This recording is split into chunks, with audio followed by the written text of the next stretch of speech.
Now that I've finished knitting my cuff, it's time to do the heel flap. The heel flap is basically a square that's knitted on the back that goes down the heel.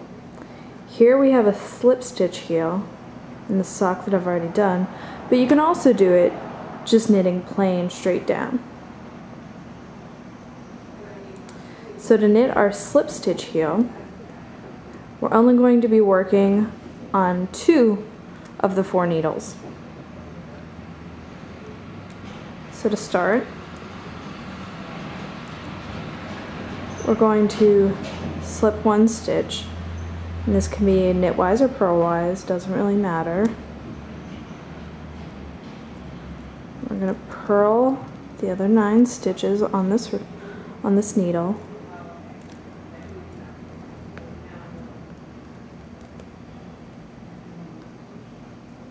Just switch it.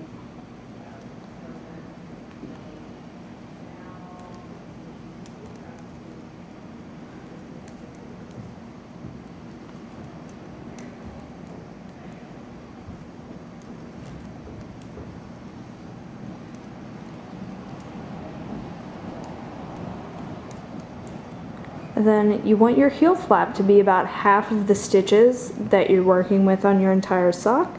So I'm going to go on to the next needle, and I'm just going to purl these right onto the same needle. You can still work them on 2 needles.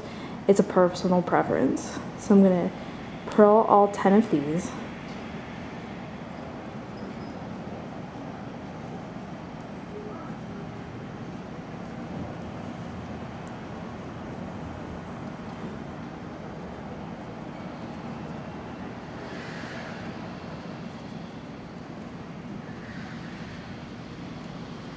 So now I'm working on 20 stitches, which is half of my 40, and I've got them all on 1 needle. You don't have to.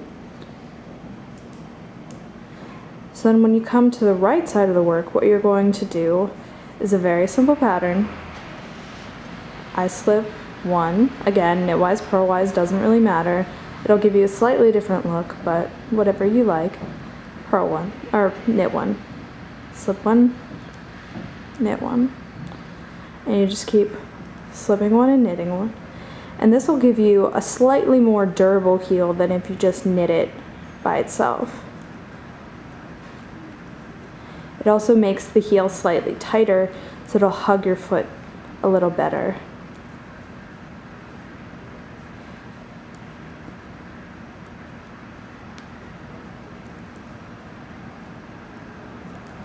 Then you're just going to do the same exact thing. Turn your work,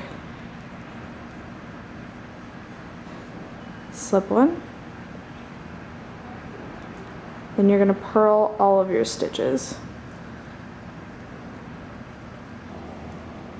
And you'll just alternate between these 2 rows. On the right side, slip 1, knit 1, and on the purl side, just slip 1 and purl all. By slipping this first stitch on the purl side, what you're doing is preparing yourself for a selvage edge so you can pick up those stitches for the gusset, which we'll be talking about later. Once you finish knitting all the rows indicated in your pattern, you'll have a square shape, which is your heel flap. And on each side you'll notice you have all of these stitches that you've slipped, and those will be picked up later to knit the gusset.